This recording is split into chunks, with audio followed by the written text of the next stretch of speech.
Kanlungan Filipino Consortium is multiple organizations working together with the aim of raising awareness and upholding the welfare and rights of Filipino migrants in the UK. Would you like to study for the OET but can't seem to find the time? Do you need an excellent OET provider who can flex with your needs? Then choose OET Flex. OET Flex allows you to decide when and how you study the OET on demand.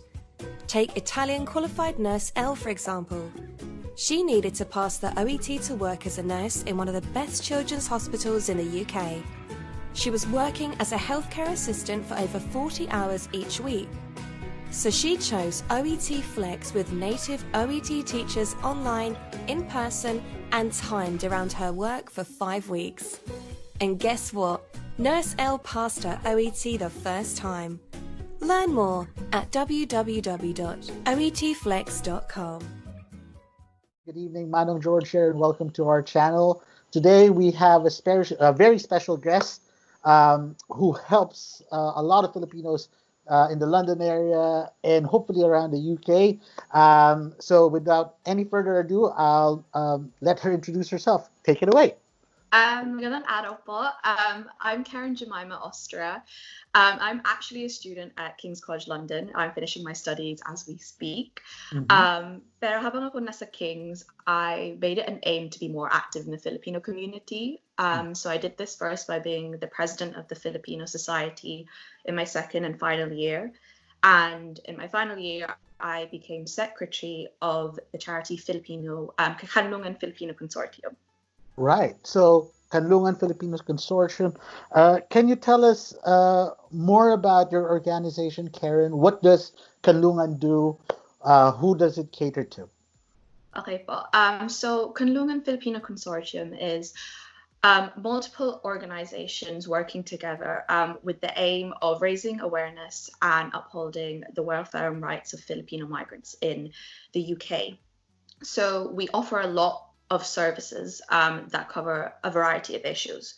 So kung may problema ng isang migrant in terms of housing, we have the Bahay Kubo Association. Right. If you're a domestic worker, we encourage you to sign up to FWA, which is the Filipino Domestic Workers Association.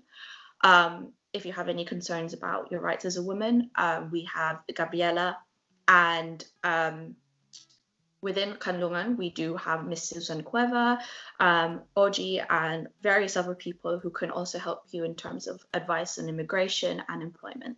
You mentioned about helping a lot, you know.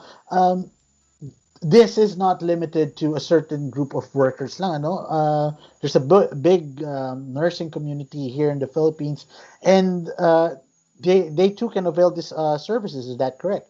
Yeah, that's absolutely correct. So what, from my knowledge through research, is that knowing that when first nurses enter the country, you have the OSCE? That's right. Yeah, so I've heard, we get a lot of cases of people coming in and maybe they don't do well in the exam and their jobs are on the line.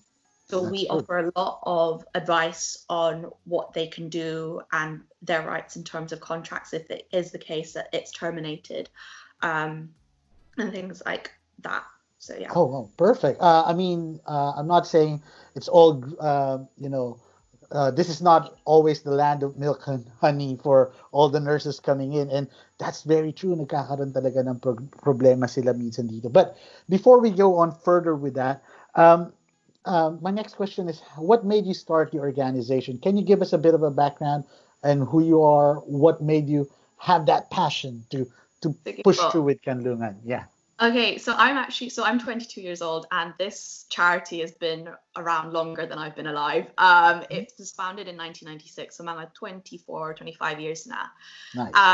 And like I said, the aims were really to help migrants in settling into this new place. As in, we both entered the country not having an existing network, having to start from scratch, and being a child of 2 Filipino migrants, I know how hard that was. And I think it's definitely, as a second-gen Filipino, is a message I'd want to send out to people my age and in my position is to really be proud of who you are and who your parents are, because, you know, we might be around of our friends who have got all of these things, an established network.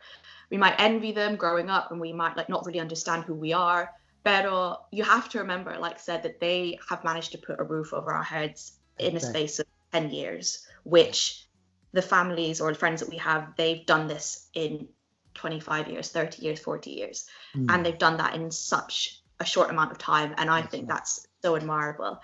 And so my personal reasons as to why I joined Kanlungan is I have met incredible people through the charity. I work alongside Tita Susan Cueva, people in FWA, Phoebe, Tita Helen, Tita Eva, and like I said, as a second gen, I was really fortunate to be brought up in the UK with both my parents next to me, but they've had to leave their children back in the Philippines and work for them. And I think it's so important that people join our organization either by just supporting us or volunteering. It's because by doing that, it's just telling our mga kababayans that we're here for you and we're so proud for you. And that's why I do it. I'm so proud of my parents and what they've managed to achieve in their time in the UK. I'm proud of you, George, for what you're doing. Thank you. Well, that's amazing. And just to put it out there, one of your parents was actually a Filipino nurse, right? A nurse here in the UK. Yeah, my mom worked in Kuwait and then she moved here. One of the big waves migration, so it was around about early 2000 when there was a labor shortage, so she came in over to help that. Wow, just look at Keren, 22 years old, Filipino and proud. We should be proud. Sabi ko nga, we are doing this country a lot of good. We have a positive mark in the UK society, and we should be proud of that. You know, that's really great. So going back to Kanlungan, Keren, now at this time of the pandemic, what specific help can you provide a lot of our kababayans? And have you had any new projects, you might say, to specifically help our frontliners? And also even kahit hindi yung frontliners, I know for a fact Kanlungan also helps yung iba nating kababayan who may be, let's say, undocumented. Hindi takot silang pumunta ng NHS, right? Because they might say, oh, they might find out. So can you tell us more about these projects, please? Okay, so I am currently coordinating two projects. So the first one and the one that I work in most is the COVID bayanihan project, which is our response to the virus. And we've had such a busy week. I'm trying to summarize what actually we do. First, one of the things that we do is deliver food, medicines, groceries to our frontliners who have been at work and may not have had the time to do it. Yung mga more vulnerable members of our community over 65 who may have diabetes, who are isolating, and the people who are experiencing symptoms of COVID and are self-isolating at home. So we're quite active in doing that, or very active in doing that. In addition, we're also still continuing our advice services in terms of employment and immigration. As you have said, there are people who are wary about reaching out for help through the NHS because of their legal status. There have been migrants. I have personally been working on a case of helping a Filipina who has lost her job, and it's, finding a source of income in this time. And we're also, at the moment, one thing I've got to note is that we're trying to raise an awareness of the people our community who have been affected, or members of our community that we have lost as a result of the virus.